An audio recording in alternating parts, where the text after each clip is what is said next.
fulfillment is the opposite of regret because I'm doing things that matter to me. I'm doing things which, in your words, have meaning, have purpose for me and for the world, perhaps as well.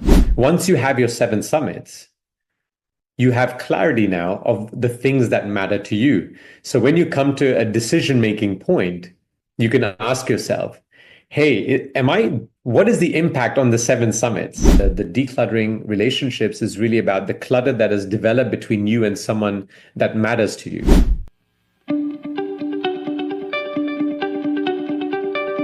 What one key piece of advice would you like to give to all the entrepreneurs and leaders, watching and listening today? Please don't try to do too many things at once. Just pick one item, the one that just resonates with you the most, and start with that today. Hey, and welcome to another episode of the Business Growth Show. I'm your host, Ethan Cassiotis, and today I have an awesome guest. His name is Saahil Mehta, and he is a global citizen, serial entrepreneur, best-selling author, keynote speaker, and high-impact leadership coach who guides ambitious leaders to scale without sacrifice. And with business ventures spanning 2 continents and a life enriched by bold mountaineering feats, Saahil embodies the essence of balance between success and stillness, ambition and alignment. And as the CEO and entrepreneur navigating multiple roles, passions, and family life, he has become a trusted voice for fellow leaders to seek to do it all without burning out. He has coached and mentored hundreds of founders and executives from over 25 countries across Asia, the Middle East, Africa, Europe, and North America, many of whom lead multi-million-dollar enterprises. And his book, Break Free, is a personal testimony of transformation from the fear of judgment and self-sabotage to the triumph of conscious leadership. And beyond accolades and titles, his mission is to profoundly human, to help leaders stress less, grow faster, and live a zero regret life. Welcome, Saahil, and thank you for being on the Business Growth Show. Such a pleasure to be here, Ethan. Yeah, definitely, mate. I'm sure it's going to be an amazing show for everyone watching and listening today. And you are a successful entrepreneur. So for those people who don't know who you are, introduce yourself by telling us a little bit more about you and your journey. Absolutely. You mentioned global citizen. I've of Indian descent, born and raised in Belgium. I've lived in the UK, I've lived in the US, lived in India, and now in Dubai for the last 18 years. So 5 countries, 3 continents, and everywhere that I lived, I would usually be told that, hey, you're an outsider, you're not from here. And so as I was trying to discover my identity, I said, well, if no one accepts me as their own, perhaps I'll just accept the world as my own. And so this is great. I've had a very diverse upbringing, allowing me to see lots of different perspectives. But coming back to the journey, I went through school. It was all about, hey, make sure you get the best grades so you get into the best university. Got into one of the top universities in the UK at UCL for electronic and electrical engineering. So I'm like, pat on the back, made it. And then after that, it was all about, okay, which job is going to give me the most money? And so I ended up becoming an investment banker right after university, which was, to see such a large paycheck was just amazing. And I was like, wow. But if I fast forward till somewhere in my mid-30s, I kind of checked all the boxes. I checked all the boxes for what I thought was success. I wasn't in debt. I was, I had wealth in 7 figures. I was driving a lovely Porsche GT3, married, 2 kids, traveling the world. But I felt incomplete. I wasn't feeling fulfilled. Now, it's not that I wasn't grateful. I felt very fortunate that I had all these things in my life, but something was missing inside of me. And what I realized along this journey of self-discovery was I was living success by other people's definition, and it wasn't really my own. Whether it was family, whether it was the media, friends, the counselor at school, etc. It was probably a culmination of all of them. But it wasn't what I felt was success. And so even though I had a lot, I still felt somewhat empty. And so that was causing a lot of issues, along with me being a people pleaser. That's kind of my default mask, or at least it was, uh, I felt I was just doing for others. But what about me? And so all that shifted when I think I was 37 years old, and I went on this retreat with fellow entrepreneurs, and we all agreed to no judgment. And that's when I felt this huge weight lifted off my shoulders. And I didn't have to pretend to be someone that I'm not. I could just be me. And the only way to describe the 4 days that we spent together was euphoric. And it was so amazing because I felt liberated. I was just being myself. It's amazing how much more fun life is when you're just you, without fear of judgment, without trying to impress other people. And on the way back, I said to myself, well, if this is the guy that I am, then who am I going back to? Because I don't recognize that guy. And so that's kind of how the journey began, to start to clarify and identify what success means to me. And along that journey, I also realized that as I'm a mountaineer, so I use a lot of mountain analogies. We're all climbing up our own metaphorical mountains. But what is the baggage that we're carrying with us? Is it serving us? Or is it something that's weighing us down and slowing us down, which is again causing all sorts of issues? So that's kind of how my journey began. And as I went through this process of clarifying which mountains I wish to climb, what is it that I'm carrying with me, and ensuring that I take a step forward every day, I slowly but surely started getting more joy, more happiness in my life. And I became a better version of myself. And the funny thing, Ethan, in all of this is, as I became a better version of myself, I was able to do much more in less time. And now I've actually been able to buy back time. So I've also got time for my hobbies. I've got time for my passions, the things that I love to do, spending time with people. So if I look at the last 3 years, for example, which have been quite volatile, if that's the best word to use, they've been the 3 best years financially in our company. And it's when I spend the least amount of time in the office. I'm not saying I don't go in, I'm still working hard, but I feel there's a lot more clarity, a lot more focus, a lot more energy, and it's just driving much better results. And at the same time, I'm a better husband, a better father, a better son, a better friend. So I never thought this was possible, because my previous life, I thought to get more, I just have to run faster. But I didn't realize I was just digging myself an early grave. So that's the quick summary of how I went from an external definition of success to being clear on what it meant for me, and then taking steps accordingly. Yeah, I love that. What a powerful story. And I can really understand the energy part, right, with that, because recently for me, I've got a few different businesses, and I'm getting a lot of momentum, a lot of taking off, and I've actually been working a little bit longer hours, but not that I care, because I'm doing something that I love. And because there is more purpose behind it, I've actually gotten a little bit less sleep, but I have more energy, right? Which is so funny, right? Because I'm doing the right thing, the fulfilling thing that you were just talking about there. It's amazing the energy that brings. I'm not saying to have a lot of low sleep all the time, right? That's not the plan, of course, but it's amazing what it brings with that, when you're working on what you're meant to be doing and everything like that. And it's really powerful. So I love that story. I just want to back up that feeling that you just said, right? That when you find that, it's amazing what energy that you bring to everything that you do in business, in life, and everything like that. And I know you talk a lot about living a zero regret life, right? So tell us about this. What is this zero regret life? How do we live this, zero regret life? Great question, Ethan. Going back to the story I shared, I found that when I started living a life which I defined as success, it was a lot more fulfilling. And for me, fulfillment is the opposite of regret, because I'm doing things that matter to me. I'm doing things which, in your words, have meaning, have purpose for me and for the world, perhaps as well. And I just want to take one step back. Sometimes people think, oh, that could be being selfish, but we've heard this many times. When you feel you're fully energized, you can share that with others. But if you're depleted of energy, there's not much to share. So, when you think of it from the perspective of how can I serve myself and others better, one must take care of themselves first.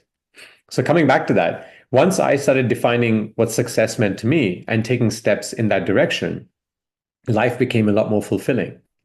And again, that's opposite of regret. So looking forward, it was one, reducing anxiety. It was bringing a lot more clarity, a lot more focus. But then there's also the past. What about the regret of the past? And often I ask myself, well, you can't change what has already happened, but what is your learning from it? Because if you've learned something and it's had a positive impact on your life, then is it still a regret? And I believe that as someone we all as species live in our minds, we're in our head 24/7. Maybe you can argue, maybe perhaps not when you're sleeping, but otherwise you're always in your head. And so you can choose how you wish to see the world. And I'm just going to give a very quick example on this. I recently went to climb a mountain, and my destination was a high altitude lake, which was at 4,300 meters over sea level. And to get there, to cross this ridge, which was about 4,700 meters above sea level. Now it was living on the mountain for 6 days, staying in a tent, very basic. Before getting there, it was a long drive, and we had to stay in this very basic hotel. And I remember opening the door to the room and going, this is not that great.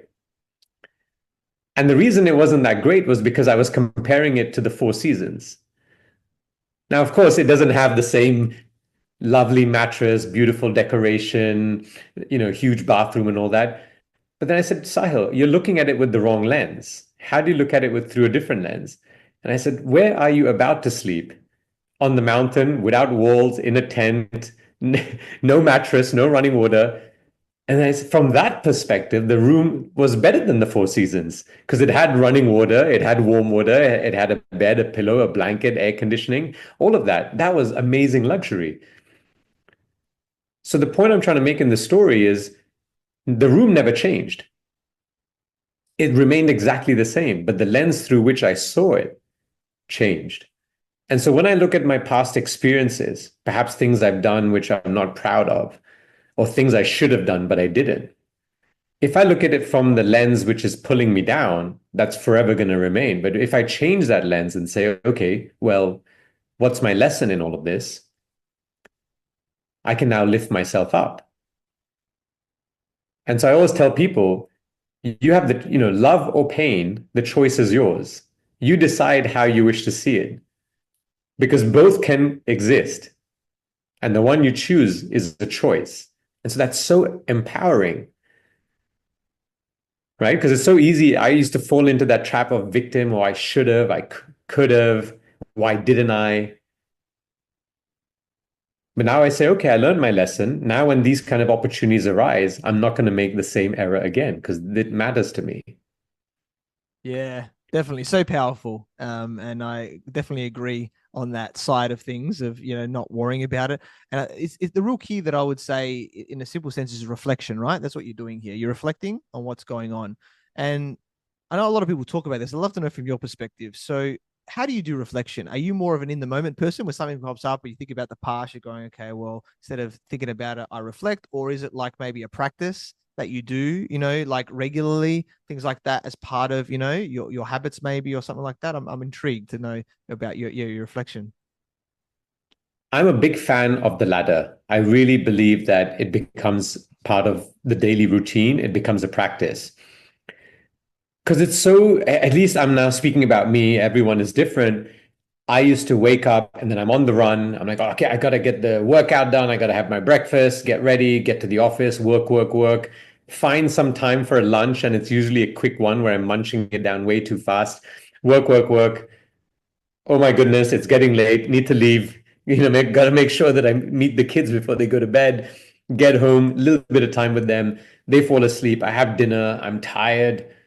Spend a little time with the spouse, parents, friends, etc. Go to bed. Next day, repeat. Now, if I'm not intentional about it, that repeat is just going to keep happening. And it was just happening for me. And I said, well, where was time for myself? And I said, where in the day can I claw out some time where I can be consistent? Because if it's in the evenings, perhaps there's a client, and then suddenly you have to take the client out for dinner or something. And I just found that, based on my lifestyle, that the best time for me was the morning. That was the least distracting. And so in my case, I ended up waking up earlier, which also meant that I would sleep earlier, because it's not about just reducing the hours of sleep. The body needs to heal.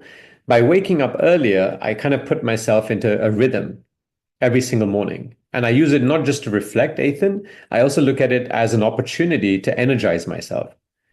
I mean, I don't know about yourself or the audience that are listening in on this, but I used to pick up this phone, right? I used to pick it up and I'd start scrolling through, and many times I'd read something I didn't like. Perhaps something negative happened in the world. Perhaps a contract didn't succeed. Maybe a client canceled our work relationship, whatever. And again, with me personally, when I get into a bad space, it takes me a long time to get into a positive flow again. And during that time, I'm not a good human being. I'm not fun to be around. I'm not as productive. And so I said, why am I doing this to myself? Let me take charge of my mornings where I can energize myself. And so I took that opportunity. And in my case, I'm a big fan of yoga, and yoga is not just the asanas or the positions, right? It's the breath work, it's the meditation, it's that, it's so much more. It's life generally. And I'd use that time to reflect as well. And so by the time I've completed this ritual that I do in the mornings, I'm super energized. I've thought about a few things. I'm asking myself, what are my top priorities of the day? And I can only go up to 3. Usually it's 1 or 2. And then I also ask myself, not just what do I need to do today, but I said, who do I need to be today? Perhaps I need to be more patient in order to get what I need today. Perhaps I need to be more compassionate. Perhaps I need to be more courageous because I need to confront something that I've been pushing off for a long time. So when I go through that ritual every morning, one, I feel energized, I'm more focused, I have more clarity. And thanks to the definition of success, I'm also now asking myself, well, is this in line with what I call success? Because if it isn't, then why am I even spending time on it at all? Yeah. So that's a little bit of a brief on the morning ritual. Yeah, thank you. That was amazing. And I love the depth that you went into that. I really love the being part that you just said there, right? Because the being is first, right? Because that will allow you to do different things, to think differently there and get different results, basically, right? Instead of just doing the same thing, like you said, over and over again. So I loved all of those things, but especially what I need to be today. I think that was an extremely, extremely powerful question with a great intention to move forward and improve in the day as well. And I know you talk a lot about decision making, which I think is so important, right? Especially as a business owner, entrepreneur, anyone in business, right? There's a lot of decisions that need to be made, or even in life, on the time that you get out of it. So how do we, I guess, get better clarity, right? To make better decisions, moving forward. So Ethan, I'm going to split this into 2 parts, if that's okay. The first one is really focusing, again, I keep going back to it, but what does success mean to you? And I'll just give you a very brief of the methodology or the framework that we've developed. And the first, again, as a mountaineer, we have this concept called the 7 summits, which is the tallest mountain on each continent on our planet. And so by conquering all 7 summits, it's like you've conquered the world, right? So this is all about conquering your world. What are your 7 summits? And 7 just has this flair to it. It's a great number. A lot of people love the number 7. Because many people ask me, why'd you pick 7? Well, if I chose 3 summits, everyone would pick health, wealth, and relationships. That's most of what society would pick. When you think of 7, now you got to think a bit deeper. Is it career, personal development, spirituality, fun and recreation, social impact, etc., etc. You got to think about other things that matter to you as well. Because success has never been one thing. We all realize it's multidimensional. And so what are your 7 summits? Once you have your 7 summits, you have clarity now of the things that matter to you. So when you come to a decision-making point, you can ask yourself, hey, what is the impact on the 7 summits that I'm climbing. And if it's a net positive, then yeah, go for it. Make that decision and go in the direction that serves you. But if the end result is a net negative, because you might go up one summit or two, but down five of them, and the net effect might be more negative than positive for you, then perhaps you need to think again. Because it's so easy to just make a decision and then afterwards go, oh, why did I do that? I didn't think it would take up as much time, for example, as I had in my mind. So when you look at those seven summits and you say, what is the net effect? It allows you to make a better decision. And I've simplified this a little bit. We go into a lot more detail, like prioritizing the summits and realizing which ones can you afford to drop and which ones you can't. That goes into, there's a lot of depth, but I'm just summarizing here. Net effect, if it serves you, go ahead. If it doesn't serve you, maybe you don't want to be saying yes to that. The second part of decision making that I want to get into. So now that you've had clarity, it's about how do you have the right energy and mindset and focus, I feel, is by making fewer decisions. There are a lot of decisions that I was making as a business leader that others could have made. And so I'm constantly asking myself, how can I reduce the number of decisions that I'm making so that the ones I do make, I have the right energy, the right clarity and focus to make those decisions because I'm not bogged down with too many things. And so I started putting more systems and processes in place. I started elevating and empowering others in the organization. And granted, there were some learnings and errors along the way, but it's a process. But the net effect over time has meant that fewer decisions are being made by me, which actually meant that the organization was able to move at a faster pace because I was the bottleneck in a few of these decisions, if not many of them. And now I'm making the decisions where I can add the most value in the organization. So that's the two parts which I feel are very important for people to make decisions, which ultimately takes you it takes you faster up your metaphorical mountains of success. Yeah, definitely, mate. Love that. And yeah, the delegation and being a leader and empowering others, I think is a really big one, because a lot of people say no one can do it as good as me, which is true because we're all unique, right? No one's going to do anything as good as us. Well, here's the humbling part, Ethan.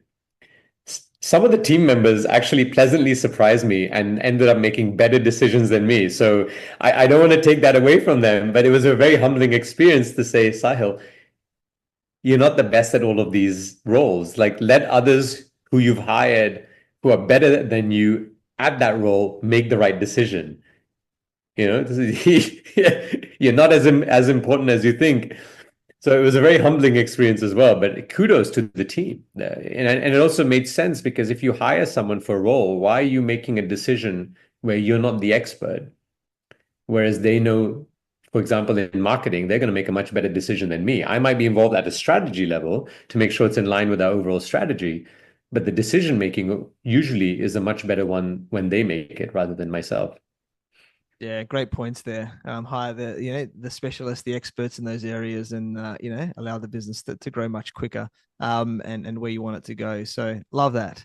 And I know basically a lot of people, there's a lot of things holding us back, right? A lot of things, limiting beliefs growing up, right? And understanding, I guess you call it clutter, right? In your words as well. And I guess there's an awareness piece that comes into this, and then going, how do we then, grow and I guess reach, our full potential. So I'd love to know, yeah, from your perspective, how we can achieve this. Well, the first part is to identify the clutter, right? You don't know what you have to get rid of until you know that it's there. And let's just go through three different quick steps. One is more mindset based. Oops, sorry. One is more mindset based. It's what you already know, but you've just been pushing aside. And I call that,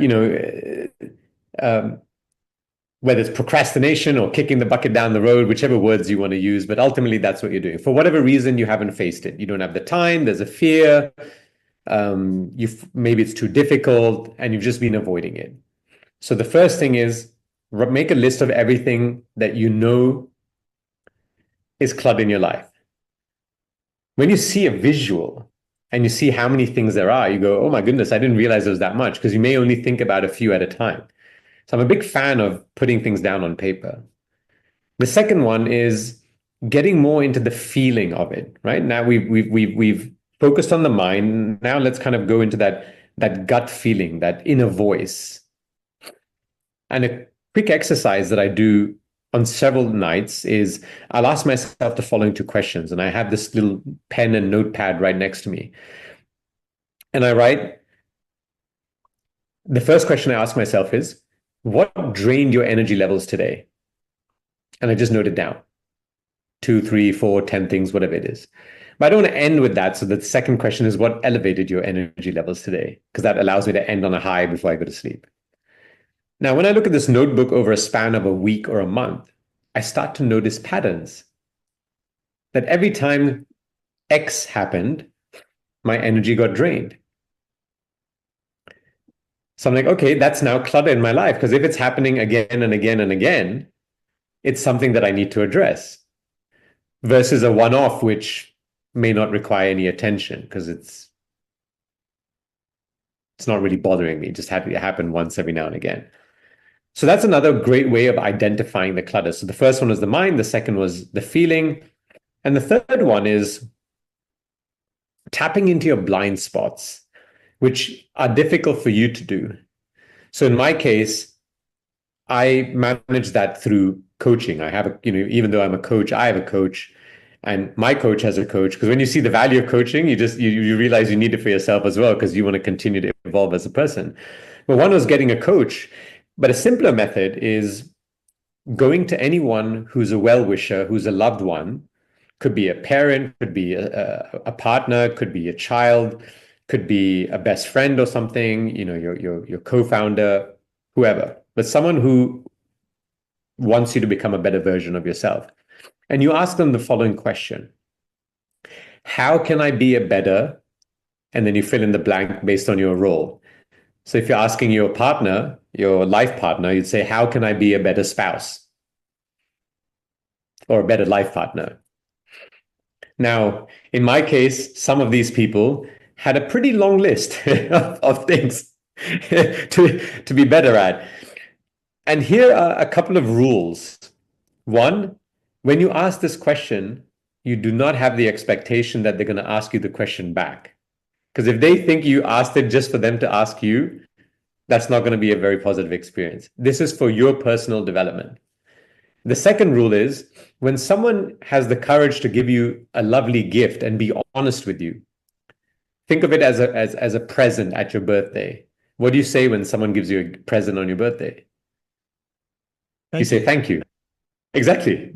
So that's all you're allowed to say. You can't defend yourself. No, but, however, thank you. And here's the thing. You can now decide to do what you want with these presents. The ones which you agree with or you like, you're like, okay, I can address these. It makes sense. I didn't think about it, but I've asked a couple of people and they seem to be saying the same thing. Maybe it's a blind spot. Let me work on it. And the ones you don't agree with, you just park it, or you just discard it. It doesn't matter. And this way, you end up becoming a better version of yourself, not just in your eyes because you agreed with the statements they made, but also the stakeholders in your life. So it's very much stakeholder centered.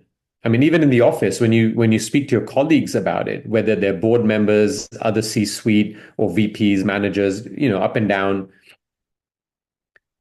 you've improved from their eyes as well. And by engaging with them more, you've also brought in more camaraderie. There's more teamwork, which also has better levels of employee engagement, which results in better employee retention. Because a lot of people speak about, it's tough to hang on to good, employees nowadays. Well, by having a stakeholder-centered coaching exercise that we focus on a lot with our leaders, all of a sudden, you improve as a leader, your team improves because of the additional collaboration, and the company improves. So it's a win across the board. But if you just improve without, without getting anyone else involved, you've improved, but no one else has a clue, or they might see some differences. And let me just give you one very, very quick example. Let's say someone said you lose your temper often, and you're like, okay, I'm going to work on my temper. I'm going to get better at this. Now, for 8 months in a row, you didn't lose your temper at all. In the ninth month, you lose your top a bit. And they go, see, Ethan said he's going to work on his temper. He hasn't changed one bit. Now, if I take another scenario where I'm involving my stakeholders, every month I'm checking in with them. So month 1, month 2, month 3, and I'm saying, hey, I said I was going to work on my temper. I just want to check in. How am I doing? And they go, oh, great, Ethan, you're doing wonderful. Now, same situation, 8 months go by, you haven't lost your temper. Ninth month, you lose your top. Oh, Ethan's been doing such a good job. I think this is just a one-off. It's all good. So same scenario, one which involves the stakeholders, one that doesn't, but very different outcome and perspective. Yeah, I love that. That's amazing. There's so much gold that you just shared just then that everyone was watching and listening, right? On what Saahil just shared. Like I love the mindset stuff. Obviously, everything starts there. The feeling, the gut feeling, inner voice, that is big. I'm big on that, right? And I think I find whether it's like people in the shower or I give myself space sometimes just to allow those things to happen as well. I think you've got to do that without all the noise to then understand, what's going to help you move forward. And then, yeah, the coaches, the blind spots, all those people around you to allow you to do that. And I think with my wife and I made sure at the start that we were growing together. So we would go to courses together. We would do NLP coaching trainings together. Even though I was doing more of the coaching as the business, but she would still understand it, right? And all of this. So now we have a lot of awareness. And then if we get a little bit emotional or there's some tension, I say it's just normal. In the, for example, a life partner relationship, right? So we're like, okay, cool. And we just talk about it quickly and we move on, right? We're not hit it, like it's a very different conversation. And I think if you have that awareness, whether it's life partner, whether it's business partners, other people in your business, and you have that, way of moving forward, like you just said in that example, massive, right? On what that does with the momentum, right? Of where you're going, of what you can do together with other people as well, business life and all those areas. So that was extremely powerful. What you just shared there. I love that. So let's move on now. And I'm a big systems person, right? In my business, generally, I love having systems. And I think it's important that we have systems, right? For this, right? With these high priority goals and ensuring it's sustainable. I know you talked a little bit about your morning routine as well, but I'm sure there's some other things that come part of this, right? In making sure we have sustainable systems to move forward. Yeah, I'm education, electronic engineer. I love logic. I love systems. And there are two things that we are strong about.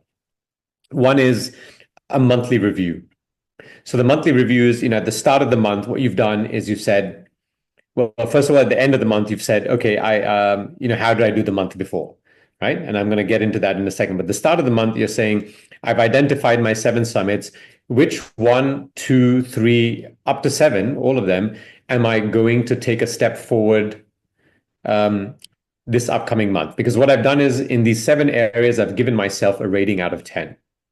So each month I'll say, okay, this summit, I want to get closer to it this month. Now, if it's a big step forward, you may not want to prioritize all 7 because you might say this is going to take up a lot of resources. Let me just focus on the one. If you're doing some smaller steps, you might say, I want to climb 3 of them this month. So what you will describe is, what does that step up look like? And if you give your rating, let's say a 4 out of 10 in a particular area of your life or in your business, jumping to a 5 might be too big a step in a month's period. So, okay, make it, what does it take to get to 4.5? If that's too big, what does it take to get to 4.25? You decide how big that step is, but make sure it's something that is achievable. So you'll write down for these 7, from anything from 1 to 7 of the summits, what is it that you're going to do in the upcoming month to get closer to your summit and take a step up? And along with what we said earlier, it's also who do you need to be in order to get that done. So it's a combination of the doing and the being. So now what I have is I have clarity and focus of what needs to be achieved by the end of the month in either one up to 7 of the summits, right? The mountains that I'm climbing. So that's what I meant. At the end of the month, you can then do a review. Okay, I was a 4 out of 10. How do I rate myself now? And the beauty about this is in some of the areas, you can also get your stakeholders involved. So, again, it's about camaraderie, teamwork, collaboration. So that's on a monthly basis. Now, some people, including myself, I'm going to be honest here, I'm like, okay, I had it planned, but it's only 1 week before the end of the month. I go, oh, what was that thing that I had written down for this month? Oh my goodness, I have 1 week to get it done. A lot of stress, not enough time. So then it's about daily accountability. So I have this spreadsheet where I've got a few questions and I call them active questions, not passive, where it's one where I'll give an example of it where I can also give myself a rating out of 5 or 10 as opposed to yes and no, because you might have done something partially, but then that might equate to a no, but a no looks like you've done nothing. So if you give yourself a rating, it's a bit different. So I may ask myself, did I do my best to set clear goals today? Did I do my best to not be judgmental? Did I do my best to not prove that I'm right? So these are some of the things that may matter to me, where perhaps I saw that there's a room for improvement. So I've set myself a set of daily questions. I would say have minimum of 5 questions and go up to a reasonable amount. If it's too many, it just, like everything, it won't get done. But by asking myself these questions daily and giving myself a rating, it's front of mind. I'm thinking about it every single day. Now, if I'm thinking about it every single day, the chances of me actually taking the steps forward are significantly higher versus the first example I gave, where 6, 7 days to go. Oh my goodness, too much stuff going on, feeling a lot of pressure, not enjoying it, probably won't get it done. So it's a combination of identifying the 7 summits, which we spoke about earlier, having the monthly to do and to be list, right? But again, not overwhelming yourself by having too much, which doesn't allow you to enjoy the journey. And then the third is the daily accountability, where it's coming front of mind so that your probability of getting to where you wish to go is significantly higher. Yeah, amazing stuff there. And it's funny, those couple of things you mentioned that are potentially about yourself is like I see some reflections there with certain things that I have been working on too. So it's funny how there's some alignment there, and there's always a reflection, right, of what we see in others too, in ourselves. So just be aware of that for everyone here. So awesome, mate. And I know you're a best-selling author as well. Break Free being your amazing, main book at the moment. You've obviously got some other books as well. So tell us more about it, and what we can learn from them.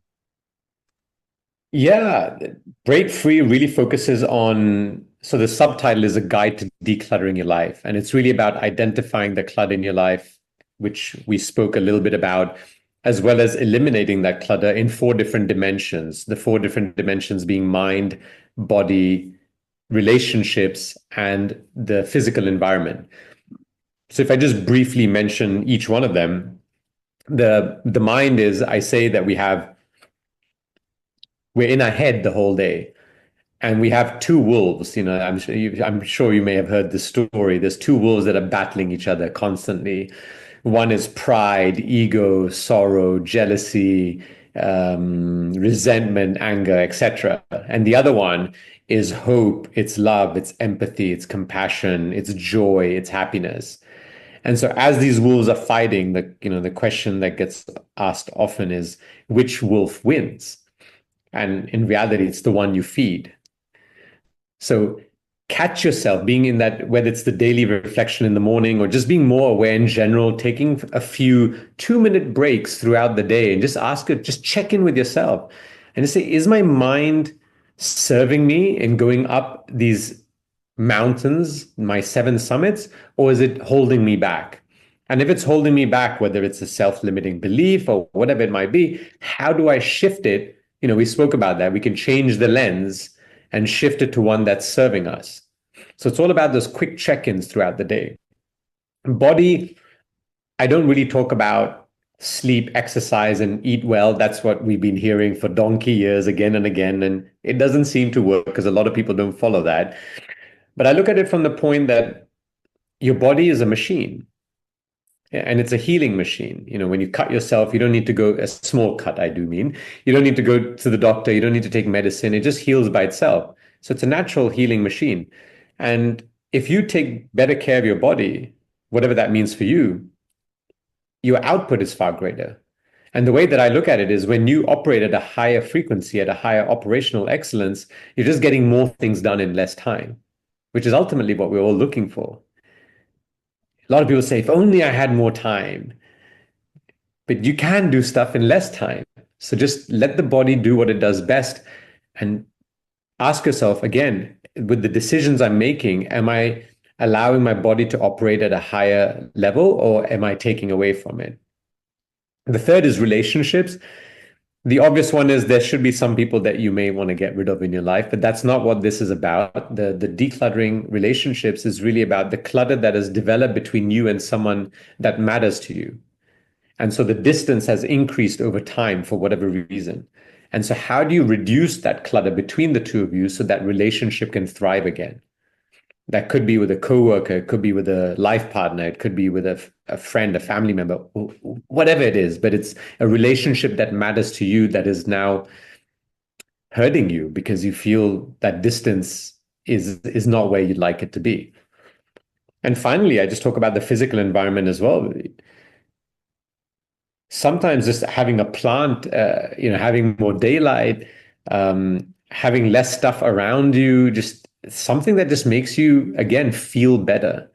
So how can you change your environment or add to it, add a painting perhaps, whatever it is, again, for you. But how do you change your environment so that it's serving you?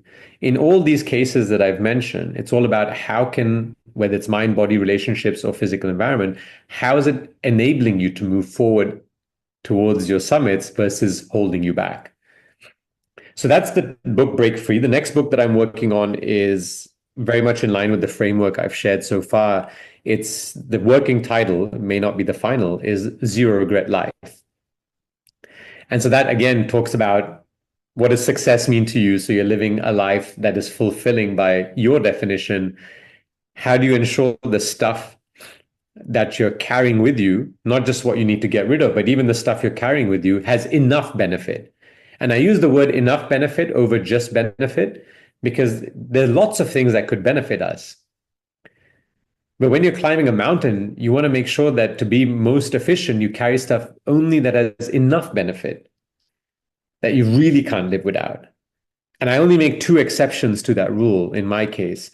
One is I'll carry something like a talisman or a photograph or something that just is very meaningful, that's for the heart. It only probably weighs 5 or 10 grams. It's not much. But you don't want too many of those either because it ends up being heavy. But I carry one thing because it's for me, it's a driver and it's fueling the heart.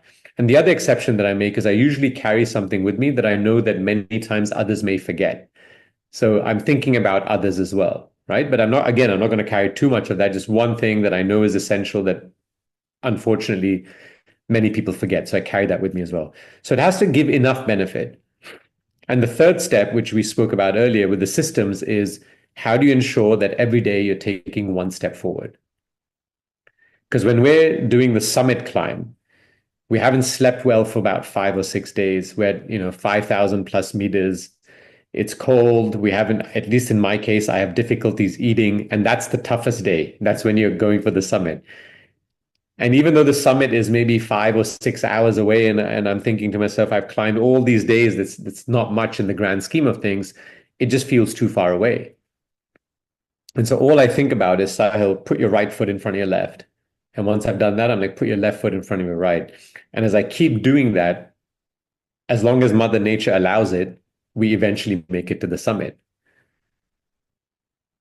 And so by following this framework of which is clarity focused, ensuring that you only carry things that are giving you enough benefit and making sure you take one step forward every single day, you start moving towards a life where you stress less, you grow faster, and move towards a zero regret life.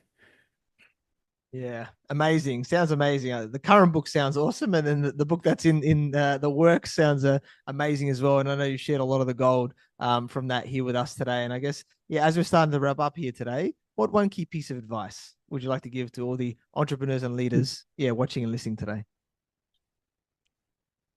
My one piece of advice is you've heard lots of things today. Some of them have resonated with you. Please don't try to do too many things at once. Just pick one item, the one that just resonates with you the most, and start with that today. Not tomorrow, today, but just pick one. Yeah, I love that. So simple, so effective, right? Get the action started, momentum moving, and then yeah, it can only improve from there, right? So love it. And yeah, we connected through our networks. I learned about your awesome journey from being a mountaineer to now you're obviously guiding ambitious leaders to scale without sacrifice. Awesome, guys. So knowledgeable. You shared so much gold with us here today. Very actionable as well. Some stories behind it. So so much for people to take away and to implement right into their lives. And I'm sure you continue to help leaders stress less, grow faster, and live a zero regret life. Very grateful that we connected and look forward to partnering together as well. So Saahil, how can people find you and get in contact with you? Absolutely. So they can come to my website, which is www.sahilmehta.com. That's spelled SAAHILMEHTA.com. You can find me on social, on the various channels, whether it's YouTube, LinkedIn, Instagram, or Facebook, where my name is either Saahil Mehta or Saahil Mehta Official, depending on the channel. And what I'd like to leave everyone with is on the website, there's a mental well-being quiz. Like if you'd like to kind of just find out where are you on the scale of regret to fulfillment, it's a simple quiz, just takes a few minutes, just costs you a little bit of time, but it'll give you a snapshot of where you are. So feel free to go on the website and take the mental well-being quiz. Yeah, amazing. Definitely check it out. Website, all the socials, the mental well-being quiz sounds amazing, right? So you know where you're at and then go, okay, where do I need to move forward? That one thing that, Sahil was talking about today, right? And start moving forward in that direction, mate. It's been a pleasure interviewing you and thanks for being on the Business Growth Show. Thanks, Ethan.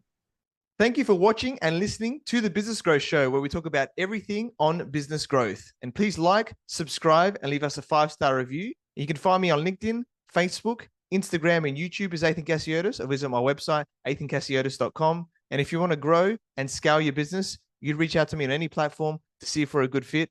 So until next time, remember that our business grows where we learn skills and take action using them in spite of fear. So let's create wealth and freedom together.